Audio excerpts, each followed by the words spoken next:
Okay, welcome to the MagicGatheringStrat Reserve channel. I am gonna do a serious presentation on Tron, I think, or write an article or something, because I've been putting a lot of thought into Tron, and now I've studied the Salvation thread, trying to compile what they said there. So what I'm gonna do here is to talk about the sideboarding options. I have discovered some rules for creating a Tron sideboard.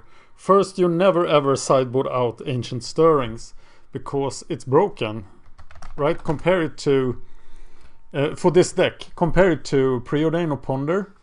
It's much better. So just keep it in whatever you do. I think there are a lot of strong sideboard options, and I want the cards in the sideboard to strengthen our weak matchups.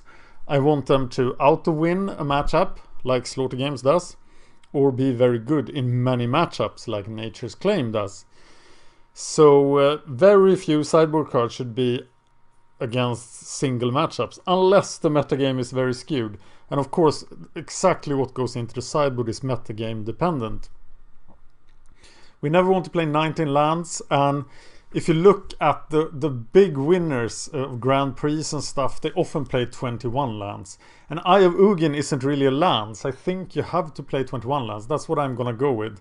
And I want to play 2 basic lands, and I also want to play a black-green dual land for Slaughter Games. So that's why I'm playing 21 lands. Still just 1 Ghost Quarter, but the first land of any kind is much more important than the second, as you can search for it. I'm not sure how important it is not to miss when you are Path to Exile or Ghost Quartered. Against Splinter Twin, any sideboard card must work if they board out the combo.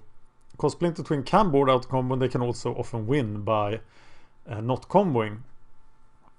So Slaughter Games and Chalice of the Void are 2 hot candidates. I have not included Chalice of the Void in my sideboard. I might talk about my sideboard choices right now at the end. In the very aggressive matchups such as Burn, you have inevitability with Wormcoil Engines, and you don't need Eldrazi. There are some mulligan rules. I'm still working on those. But this is what I wanted to talk about. The sideboard candidates. If you find that I missed a card here, please tell me in the comments. So I'm gonna go through them. All is Dust should be Oblivion Stone number 5. Very hard to fit in. It's searchable with Stirrings. I'm playing 3 Oblivion Stones and 1 All is Dust, but that's just because I only have 3 Oblivion Stones. So you should never do that. You should always play 4 Oblivion Stones first before you consider All is Dust. And that is primarily because of Affinity and Blood Moon, but there are also other reasons. Affinity. Ancient Grudge. Good against Affinity. Many people choose this against Affinity. Probably has some other applications as well, but I want to kill all their artifacts. It does hit Nexus, but your Nature's Claims do that as too. Autumn's Wail, I think, and what I read in the thread on Salvation is that trying to protect yourself against land destruction is probably too difficult. You can survive land destruction, but if land destruction is prevalent, you simply should play another deck. Beast Within is very flexible, but the 3/3 can prove difficult, so this is not a card I choose to play. Boil seems to be a pretty good sideboard card against blue decks with counterspells, and it seems superior to Choke because Choke gives them 1 use of their blue lands. But with Boil, you can cast it at the end of the turn, and then they have to counter it. So you're free to do whatever you want. I'm working on a guide for Chalice of the Void. It seems that it can be used very good against many decks, but it is a target for Smash to Smithereens, and it is something that can be removed. Choke seems to be inferior to Boil. Combust does a whole lot. I haven't been able to fit it into my sideboard just because it deals only with 1 card, but maybe you need to have it, so it's one of the hotter candidates. Creeping Corrosion hits us, and it's harder to cast than Vandal Blast, and it doesn't hit Nexus, so I think I'm playing Vandal Blast over Creeping Corrosion. Crucible of Worlds falls under the protection against land destruction. It also seems to be extremely slow to have the Ghost Quarter Crucible loop. Defense Grid is a hot candidate. Still, it's something that can be removed, but it does a whole lot against the tempo decks.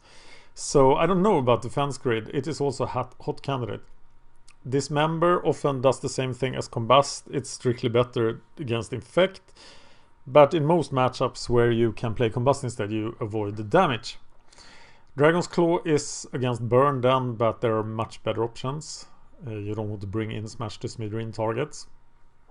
Elixir of Immortality also used by some people against Burn. I think it's very inferior to Nature's Claim, and also against the other cards such as Feed the Clan.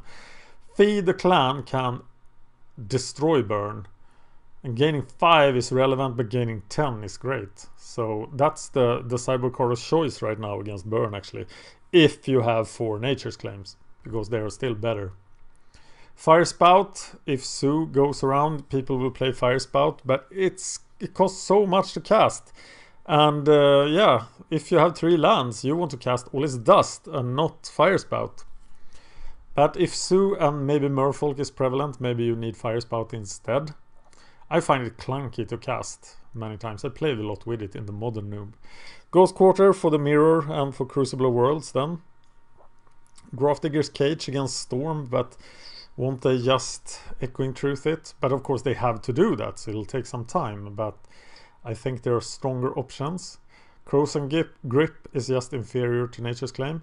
Leyline of Sanctity is really good against Burn. Probably the best thing against Burn. Good against Capeshift too, but they have Cryptic Command. But it takes up too many sideboard slots because you need a full 4.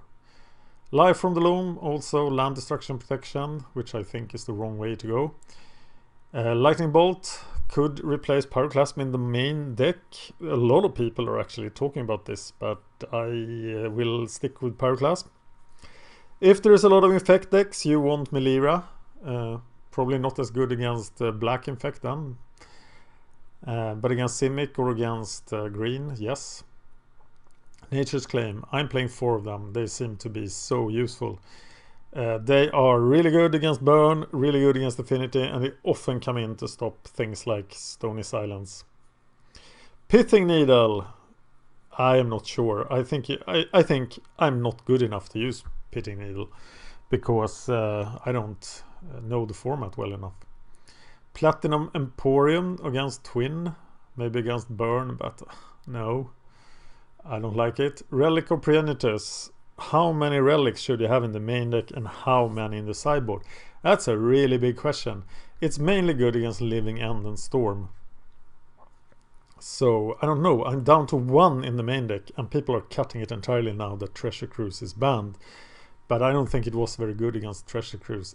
Anyway, Shatterstorm is harder to cast than Creeping Corrosion, so yeah, that doesn't fit. Spell Guides. I want to run a full set of Spell Guides. It protects us in 4, maybe even more different matchups, but I only have 2. So I'm running 1 main deck, because the first one is searchable, and then 1 in the sideboard. But there should probably be more. Some people have used Sudden Shock as a main deck replacement for Pyroclasm. I can't agree with that. Sundering Titan instead of Ulamog then comes with a package. You play him with Cavern of Souls to be able, because Ulamog does something when he's countered, but Sundering Titan doesn't, so you have to push him through. It means you have to search for Cavern of Souls and then search for Sundering Titan. Except against Yund, which of course he's very good against. But aren't you already winning then against them? I don't know. Surgical Extraction just seems very inferior to Slaughter Games because you have no way to put stuff in the graveyard. And if you do, like in the Mirror, you still need to hit that way to put stuff in the graveyard. Thorn of Amethyst seems like a useful thing against Storm, but Storm can remove it. Thragtusk looks like an attractive option. Maybe it's better than Feed the Clan, maybe not against Burn and Aggro. He's also more useful than Feed the Clan. And he's much faster than Wormcoil. Torpor Orb is in my sideboard, but just as a single copy against Splinter Twin and maybe against Soul Sisters. But it's easy to destroy or bounce, and they just need to board in something and they can remove it. Urborg, Tome of Yawgmoth is an option for land if you play Sundering Titan. It also helps Eye of Ugin to give mana. Vandal Blast is my card of choice against Affinity. And I have the 4th Wormcoil engine in my sideboard. These are the targets for Slaughter Games. And this is why I play Slaughter Games, because it is out to win against some of the decks. I am enabling Slaughter Games in many ways, but I'm not ready to present my main deck yet. So yeah, no comments on this. If you disagree with any of the targets, please tell me. But these are combo decks that are problems for Tron and with Slaughter Games. If you can reliably cast it, and you have to do work for that, then Slaughter Games wins these matchups. Chalice of the Void. Then stops Living End, stops Burn, probably. It's a smash target. Stop Boggles, stops Storm, stops Cryptic Command. Here is, I've compiled every sideboard plan that people have posted, and from these I'm gonna make my own. So that's where I am right now. Okay, let's look at the sideboard I will try next time I play Tron. So here it is. I'm playing 4 Slaughter Games. And the reason you play 4 and not any other number is that you have to see Slaughter Games. You don't have a way to search for Slaughter Games. You have to find it. And when you can reliably cast it, you win. And that's why you don't bring it in against Splinter Twin, for example, because it's not an auto win. You have to bring it in when it's a win. And in the mirror, use Slaughter Games Karn. And then it will be very hard for the other Tron deck to win. Nature's Claim, just very, very useful in many matchups. I'm trying out Boil as my anti-blue card. I have 1 Relic, 1 Spellskite, and 1 Wormcoil that didn't fit in the main deck. And I have 1 Torpor Orb and a Vandal Blast. It seems that Affinity is a matchup that you can really change with sideboard cards. Of course, it is maybe an even, maybe a negative matchup with 4 main deck Pyroclasps, as I have. So this is my first attempt at my own Tron sideboard. And this is what I'm gonna go with. Depending on the metagame, of course, as I said. So please give me your comments on Tron sideboarding. If this gets popular, no, if not. If I work further on this, I will probably do a much nicer presentation for this. So consider this a draft, and I like your comments. Thank you for watching.